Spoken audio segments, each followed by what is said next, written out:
నమస్తే, welcome to power debate. నేను బ్రహ్మనాయుడు. ముందుగా రాజ్ న్యూస్ ప్రేక్షకులందరికీ నా హృదయపూర్వకమైనటువంటి ధన్యవాదాలు. ఇక డిబేట్లోకి వెళ్దాం. రాష్ట్రంలో చంద్రబాబు వచ్చాక రెడ్ బుక్ రాజ్యాంగం వచ్చిందన్నారు మాజీ ముఖ్యమంత్రి వైకాపా అధినేత వైఎస్ జగన్.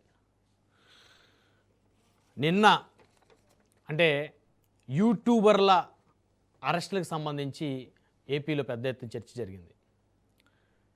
యూట్యూబర్లు ఇష్టానుసారంగా మాట్లాడుతున్నారని, ప్రభుత్వ పెద్దల్ని దూషిస్తున్నారని కొంతమంది యూట్యూబర్లని ఏపీ పోలీసులు అదుపులోకి తీసుకున్నారు.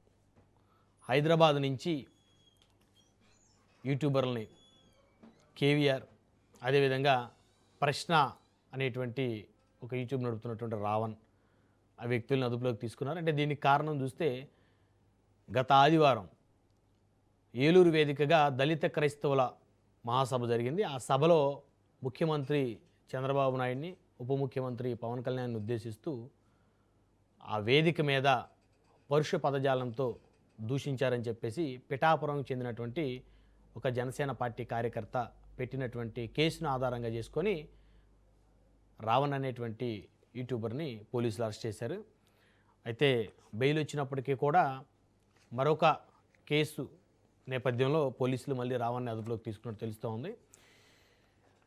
ఇకపోతే జడా శ్రావణ్ను సైతం అరెస్ట్ చేయాలని చెప్పేసి ఉపసభాపతి ఆంధ్రప్రదేశ్ రఘురామకృష్ణరాజు డిమాండ్ చేశారు. దళిత క్రైస్తవుల మహాసభ వేదిక మీదుగా ప్రభుత్వ పెద్దల్ని దూషించినటువంటి అంశానికి సంబంధించి, అదేవిధంగా తనని పదే పదే టార్గెట్ చేస్తున్నారంటూ రఘురామకృష్ణరాజు జడా శ్రావణ్ అరెస్ట్ చేయాలని చెప్పేసి డిమాండ్ చేస్తున్నారు ప్రభుత్వాన్ని. నేను కూడా ఆయన మాట్లాడినటువంటి అంశాలు కనుక ఒకసారి చూస్తే, అంటే తనని ఇష్టానుసారంగా మాట్లాడుతున్న వారి మీద ఈ ప్రభుత్వం చట్టపరంగా మరి కేసులు పెట్టదా అని ఆయన ప్రశ్నించారు. కేవలం ముఖ్యమంత్రి మీద, ఉప ముఖ్యమంత్రి మీద మాత్రమే మాట్లాడితేనే రియాక్ట్ అవుతారా అనేటువంటి ఒక వాయిస్ నిన్న AP deputy speaker Raghuramakrishnaraju raise చేసినటువంటి పరిస్థితి. ఇక పోలీస్ స్టేషన్కి వెళ్ళాలంటేనే భయపడేటువంటి పరిస్థితులు ఆంధ్రప్రదేశ్ రాష్ట్రంలో ఉన్నాయన్నారు మాజీ సీఎం జగన్.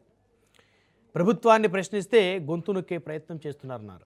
చంద్రబాబు పాలనలో బాధితులే నిందితులు అవుతున్నారన్నారు మాజీ ముఖ్యమంత్రి.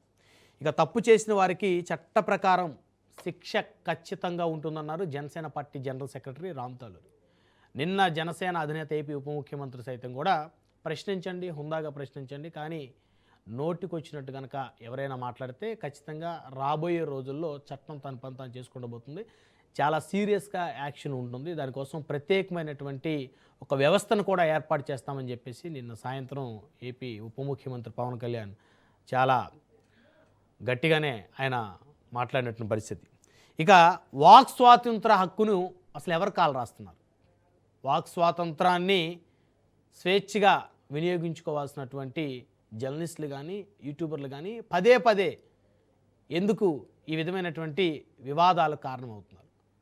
మీడియా అంటే న్యూట్రల్గా ఉండాల్సినటువంటి అవసరం ఉంది. అదేవిధంగా సమస్యలను ప్రభుత్వం దృష్టికి తీసుకెళ్ళాలి, బాధితులకి అండగా ఉండాలి, మీడియా అయినా లేదా యూట్యూబర్లు అయినా. అయితే ఈ మధ్యకాలంలో ఎక్కువగా ఎవరి అజెండాలతో వారు ప్రభుత్వాలను టార్గెట్ చేస్తున్న పరిస్థితులు చూస్తూ ఉన్నాం. ఇదే క్రమంలో వారు ఇబ్బందులు గురవుతూ ఉన్నారు, అనేకమైనటువంటి కేసుల్లో కూడా చిక్కున్నటువంటి పరిస్థితులు. ఇక మేధావుల ముసుగులో విషయం చిమ్ముతున్నది ఎవరు? బూతులు తిట్టే యూట్యూబర్లను వెనకేసుకొని వస్తుంది ఎవరు?